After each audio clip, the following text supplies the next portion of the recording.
Imagine pulling up to a small-town butcher shop in 1905 Louisiana. The air smells like hickory smoke, and something faintly sweet you can't place. An old wagon sits out front. A quiet family unloads burlap sacks that leave white patches on the wooden porch. The butcher smiles, counts out cash, hangs a new sign. Fresh swamp game. Best we've ever had. By the end of the week, half the town has eaten it. By the end of the month, another family has vanished from the road, and nobody connects the two. Until the day 15 armed men kicked out a cabin door and discover the most organized cannibal family in American history. If you're eating right now, maybe pause, because what I'm about to tell you actually happened. And it went on for 4 straight years.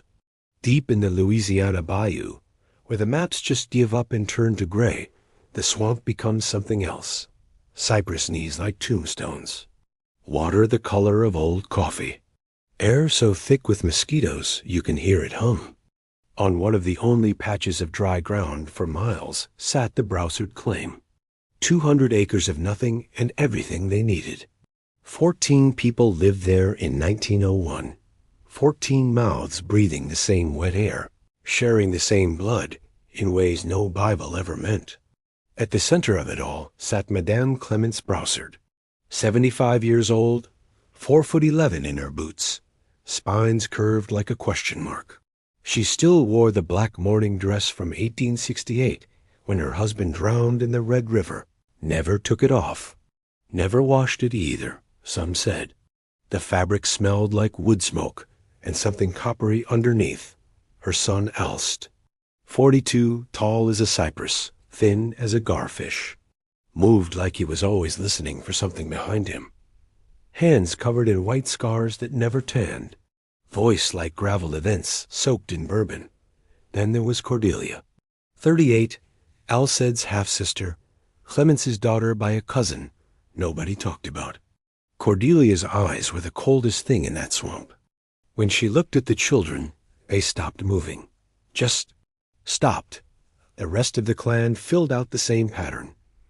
Cousins who were also uncles, nieces who were also sisters-in-law. 7 children under 16 who all shared the same flat cheekbones, the same pale hair that never quite looked clean.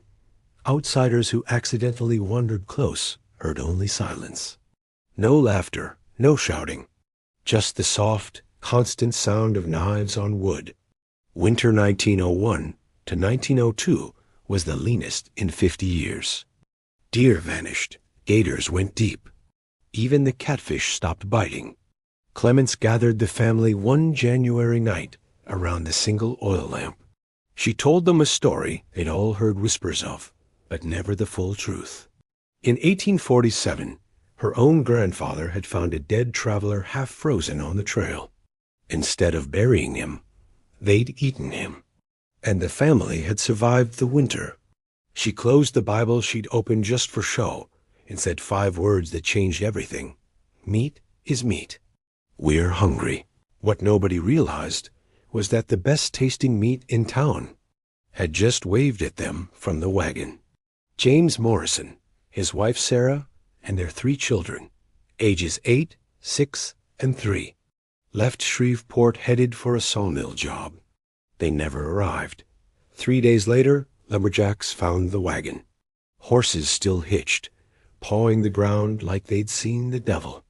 Inside, blankets, tools, a child's rag doll with one button eye missing. No people. That same Thursday, Eulalie Brousard walked into town with 2 burlap sacks.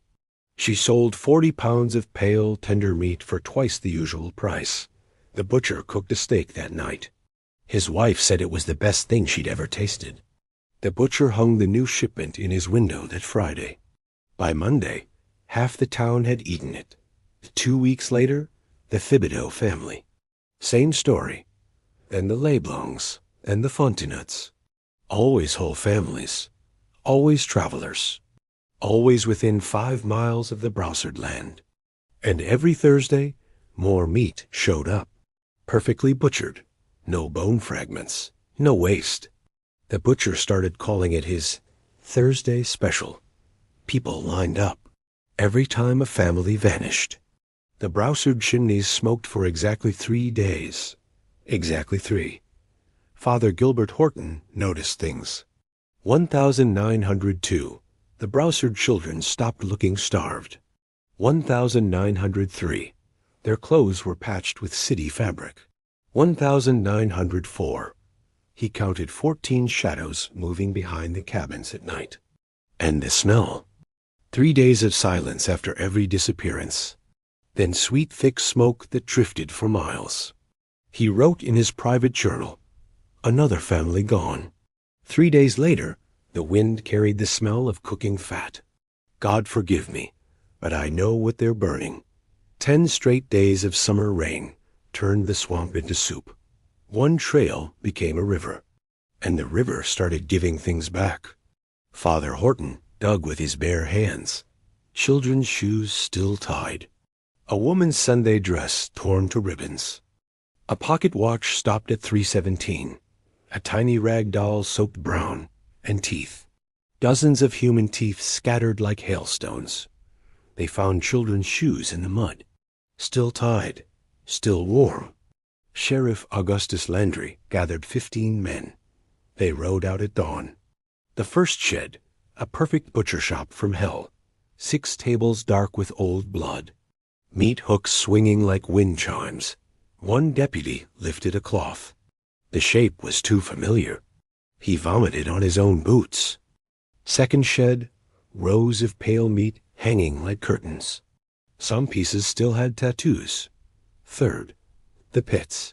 6 trenches filled with bones, tiny finger bones. Skulls with perfect saw lines. One deputy opened a smoker, and the face staring back still had eyes. They found Clemonce in her rocking chair, knitting something red. Cordelia standing guard. 5 children sitting perfectly still, staring with flat black eyes. Landry asked where the others were. Clemonce smiled and said, "Some family stays. Some family runs. The swamp decides." 7 Brousards had vanished into the reeds before sunrise. She talked for 3 days straight, not like a prisoner, like a proud businesswoman. Teenagers pretended to be lost orphans. Adults offered water, food, directions. One nod from Clemonce. Hammers to the skull. Bodies wrapped, loaded, processed the same day. Children cleaned tables. Little Azeli, age 6. Sorted the tender from the tough. Clemonce's notebooks. 42 entries. Entry number 29. Found a pregnant woman. Baby was bonus tender. Sold as milk-fed veal. Best Thursday yet. They labeled the barrels by age. The one marked tender was never empty. The 5 captured children never spoke in the orphanage. Refused vegetables. One boy was caught trying to bite another child's arm to taste. All 5 died before 20. 7 escaped into the swamp. In 1906, a trapper found a fresh camp. Human bones picked clean. A child's dress hanging from a tree like a flag. 7 family members escaped that day. Some say they never stopped hunting. They hanged Clemonce and Cordelia on a cold December morning. Clemonce's last words as the trapdoor dropped, "You'll all do the same." When the hunger comes, the property burned for 5 days. The fire fed on fat soaked into the soil. People say if you go there now, the ground still feels warm. And every Thursday, some swear they smell hickory smoke on the wind. So next time you on a back road and a quiet family offers you fresh wild game from a cooler, keep driving. Because some family recipes should stay buried. That's the story of the Brousard family. If these stories are your thing, subscribe and hit the bell. I've got worse ones waiting. See you in the next one.